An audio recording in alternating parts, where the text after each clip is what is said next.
Hello, this is Timmy from 338, And I'm Madden. and Emily's behind the camera as usual. So let's just go right into the robot. So first thing is intake. It has a single piston on the side here that stays contracted when the robot starts, so that the intake starts in size, and the robot is quite literally just barely in size. So when you get put into enable, intake drops, so you can do regular intake function thingies. We have a flexible intake on this robot just because we have a really short depth back here, and so we don't actually have a lot of space for the tri-ball to sit, and so the flexibles basically allow us to hold the tri-ball better. And I'll show you real quick. It's just direct 600 on 2-inch flex,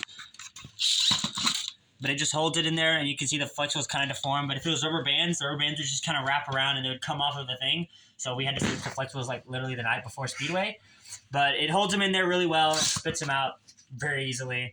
We have these little, pretty average black plastic ramps for on the goal. So when you have a little goal tri-ball, boom, starts like that. Obviously, to spit it out, you can easily push it in. Something that we notice is pretty good, although it's a slight entanglement risk, is we have rubber bands that go across here. Usually have two. I don't know what happened to the other one. But it just basically allows it to get picked up and held in here pretty easily. And then really easy to intake out. Yeah, it's a standard 2-bar. Then we have our drivetrain, which is 300 RPM on 4-inch wheels. We chose the 4-inch wheels because you can basically climb with even the crappiest of center of gravity. And we actually, on the Speedway robot, we tried to do 3.25s and it didn't work. So we basically took the intake and the cata and everything off of the other robot and doctored it onto this one. And it actually works really well. So, you know what? I'm not even mad. But something that we have that not too many teams use is a smaller middle wheel. You can see that it's actually a 3.25-inch down in here. And it just slightly hovers off of the ground. And that just helps with barrier climb. And it really helps with the passive 8-year balance. Let's see. Oh, yeah, match loader. So our match loader is pretty standard. It's a 100 RPM slip. It's a 12-tooth slip with 6 teeth cut off. And it's 33 RPM. Our match loading section is up here. And we actually have 2 of the spikes that are off of our B-tier hang just because we had to have this extra brace or else it twists too much. And we actually do it a little different compared to some teams, but we have a slight angle so that it slides a little bit better. And at the back, we have rubber stops, and at the front, we have screws with spacers. And that's so that it has like this angle, as you can see, but it doesn't slide back into the robot because it has this. And since it has the plastic on the front, it still slides off really well when the robot wants to fire it, like that. And something that's cool about our programming, so shout out programmers, they have it to where I can click this toggle button and it fires, and when I click it again, it'll always stop in the down position, which makes it easier to go under that stupid 11-inch bar. We have our ratchet over here. It's a pretty standard ratchet, 36 tooth with just like a tiny little pawl in there. It is kind of hacked together, but it does the job that it needs to, so, whatever. Oh yeah, next thing, blocker. So blocker is a 2 single acting pistons, and so that it just pushes up because there's it'll fall down. It has enough for gravity, and so I'll show it going up if I can find the right button. Boom, it goes up like that.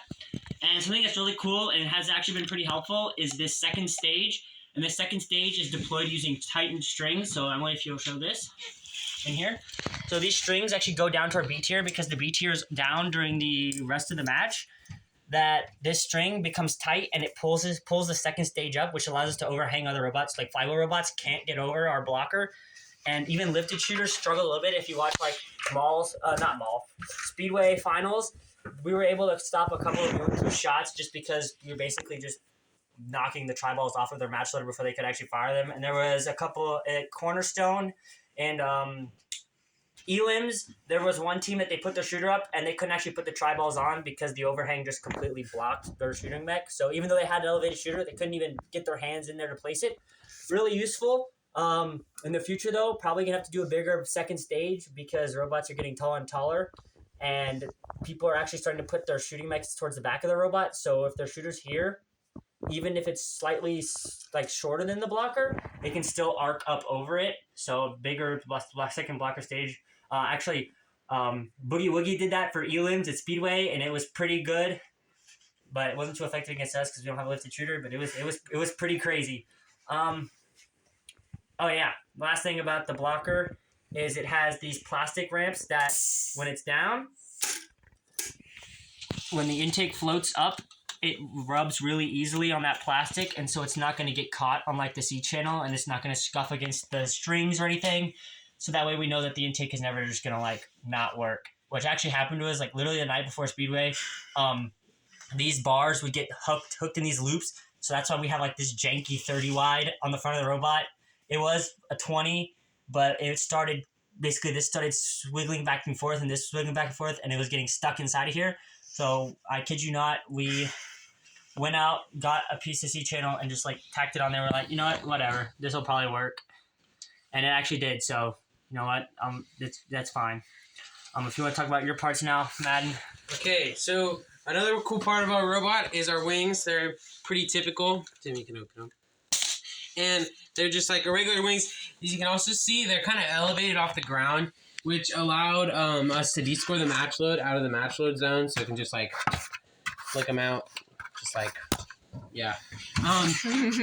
And this allowed us to take off a stick off our robot, which this allowed us to remove weight because we did have, it was a lot of extra weight on our robot to have a stick, and we also had to make our stick like super indestructible because our programmers would like to run it into the wall on a daily basis. Yeah. So also wings for auto win point kind of carried because we literally had 7 out of 8 auto win points at Speedway, which was the highest ratio. You're welcome. Even though we went 4-4 in quals because of a relatively tough schedule, which I know you guys are just gonna say skill issue, but whatever. Even though we went 4-4, we still ended up 13th ranked, literally just because auto win points. So yeah.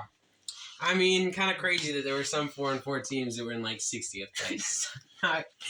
But so the next part is you can also see that there's not ramps on our wings, and our ramps are actually on the inside of our drive pod, and they're made out of flywheel weights, and it's kind of crazy. But we CNC machine them out of like the Vex flywheel weights to make custom ramps, which allows us to just go over the barrier. And if you were to say they're gonna break, I kid you not, these things are never going to break. Your like plastic ramps might shatter. Just trust us on that. So we've been running these for like 5 comps, so you know. And they're not even like deformed at all. Whereas your standard plastic ramps would probably be in 10 different pieces, and multiply that times 10 because you probably had to make 10 different sets too. So the next part is our hang, and we have 2 different hangs on our robot. We have an A-tier hang, which Timmy's gonna chop my fingers off with, this A-tier hang right here. And this just allows us to straddle the barrier and hang on A-tier. And this is just so like if our opponents have A-tier, we can hang an A-tier with them, and it allows us to get 40 points instead of 35. And it's like the most jankiest thing ever, but it just moves around. But it works and it gets the job done, and we only spent 5 minutes on it, so. And then the next hang we have is we have a B-tier hang, which Timmy can put up. Yeah, so it actually fires the kata when the B-tier hang deploys because our kata has to be up. So it goes up, and it would just hang at B-tier very easily, and then it goes up like this, just like hangs there, whatever. It's also, for some whatever reason, our pneumatics will like never leak. So like at Speedway, our robot was sitting up on the field at B-tier for about 45 minutes. I don't know if it was 45, but it was all of award ceremonies plus like 10 minutes for us to grab pictures. So it pretty much just stands there forever. Like we once left it overnight after a tournament, and we came back the next morning, and it was still completely full of air. Don't really know why, but yeah, who knows. And that's kind of it. You have anything else? Yeah. So our B-tier hang uses 2 double acting pistons on each side, and then 4 doubled bands on each side, which Emily can show you. They're on the inside here.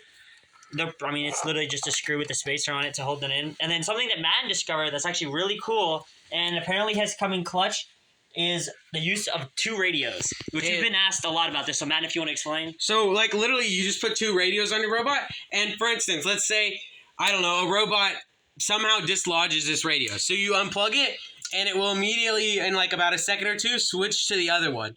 So if, let's say, instead of like being out the entire match, because this radio just happened to break for some reason, static fields, I don't really know why, but it just happens to, it will switch in 1 or 2 seconds. which would ultimately save you from completely losing. You might lose a couple seconds in the match, but whereas you would lose be out the entire match, whereas now you're just out 2 or 3 seconds. Yep. So That's it. yeah. If you have any questions, feel free to ask us. And yeah. Should I stop it? No, yeah.